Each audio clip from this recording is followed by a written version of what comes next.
Hey, this is Van Silk, not in my house with Van Silk, back for another episode or segment.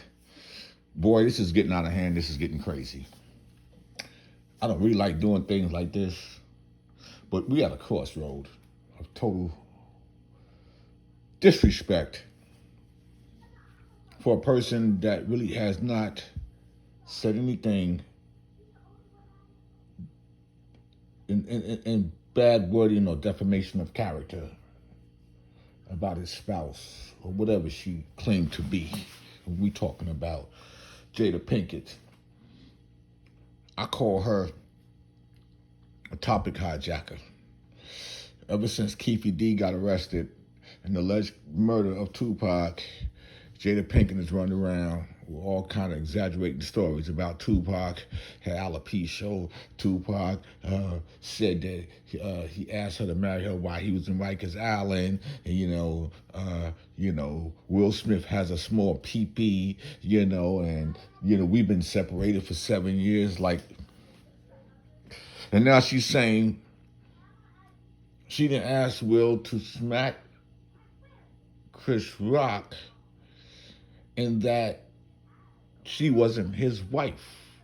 Something like that when he said, don't slap my wife. And she said, well, we've been separated. So, what is she trying to gain? Because she definitely hijacked the headlines, major media news. Basically tearing this man down, and you cannot find anything about Will Smith degrading Jada. Nothing. You can't even make anything up.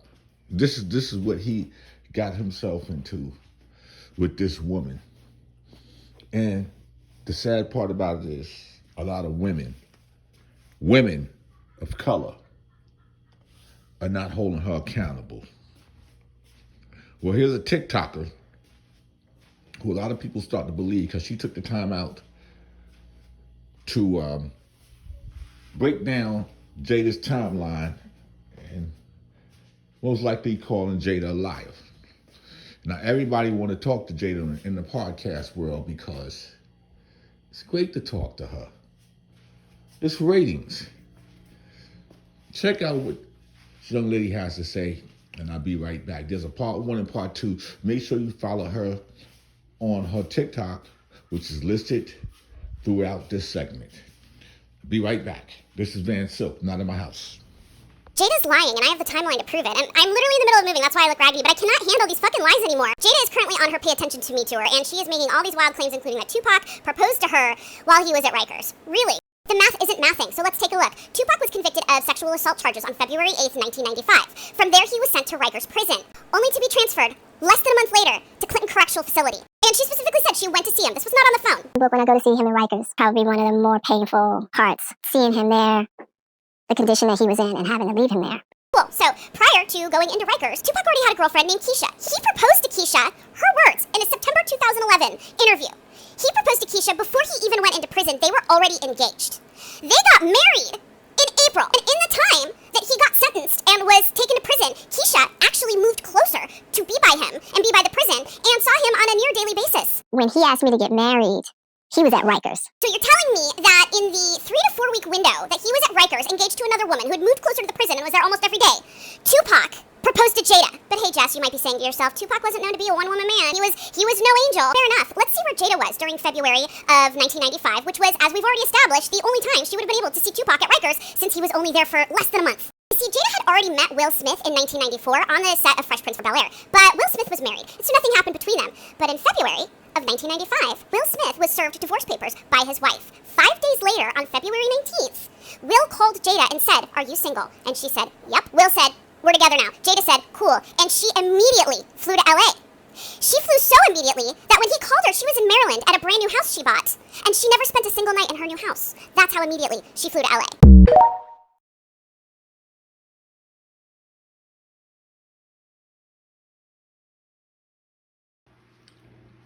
Now you see, this young lady has sat down, kind of broke down Jada's timeline. Make sure y'all follow her on TikTok. Her TikTok name is at the bottom. But what I like to say is that Jada On YouTube, there's a lot of topics. The most toxic woman in Hollywood. Manipulative liar. Stephen A. Smith even came at you like, what do you, let me see what Stephen A. Smith had to say. It says, Chris Rock destroyed Jada Pinkett for calling him thirsty. By Osei Jackson, celebrity junk. It's not looking good. Stephen A. Smith had to even come at you, and it's like you're making it look bad. The Forgotten Kings, Jada Pinkett Smith caught lying about Tupac proposing to her. I don't even call her Smith no more. I just call her Jada Pinkett.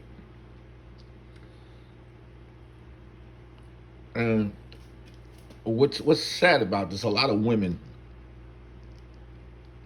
especially women of color, are not saying nothing.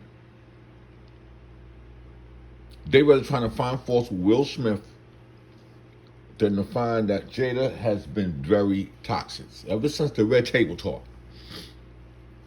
Stephen A. Smith begs Jada Pinkett to stop what she's doing. But see, none of your women will come out because that's the girl code. But you know what? I'm going to go ahead and let this young lady finish up and analyzing and breaking down Jada's timeline. This is Van Silk. Y'all have a blessed day. See you on the next go-round. Jada, when in all that time did you visit Tupac at Rikers and get this fucking proposal? And for the record, Keisha and Tupac stayed married for about 10 months. They got their marriage annulled about 4 or 5 months after Tupac was released from prison. He was bailed out by Suge Knight. It wasn't long after that he met Kidada Jones. Kidada Jones is the daughter of legendary Quincy Jones. Kidada looks a little recognizable. You may know her sister, Rashida Jones, who played Karen on The Office. Kidada and Tupac were living together and engaged when Tupac was shot and killed. Kidada was the one that was there with him at the hospital the night he died. Kidada was handed his bloody clothes. She was the one who told him, "We all love you," before he slipped into a coma and never woke up. Keisha spoke with Tupac several days before he died because even though their marriage was annulled, they still remained good friends. And I can't help but notice that all of the women who are actually part of his life in a meaningful way are the ones that have just kept quiet. They've kept silent. They've kept their memories to themselves and not tried to use a dead man as their limelight. And the person who's squawking about him the most is making claims that can't even be verified and don't make sense from the perspective of a verifiable timeline. I see why we love you. He needed a rock. Because of our friendship and because of everything we had been through together, he just wanted to feel that solidified foundation. Because so many people in that position don't have support. Right. None at all. None. You know? And he got the best.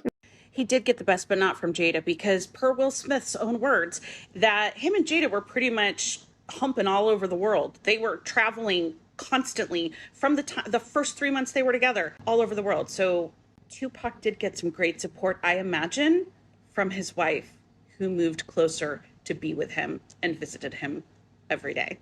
And why do I care? Because I'm Gen X. And like any good Gen X person, I grew up on Tupac. We all remember this going down. We all remember where we were when we heard that Tupac got shot or that he died. We all had this fucking hat from Poetic Justice, walking around looking like newsies, slinging newspaper about the Great Depression and FDR. And we're all just sitting here watching Jada spout these lies, being like, do you think no one remembers? Because we all remember. Pepperidge Farm remembers, Jada.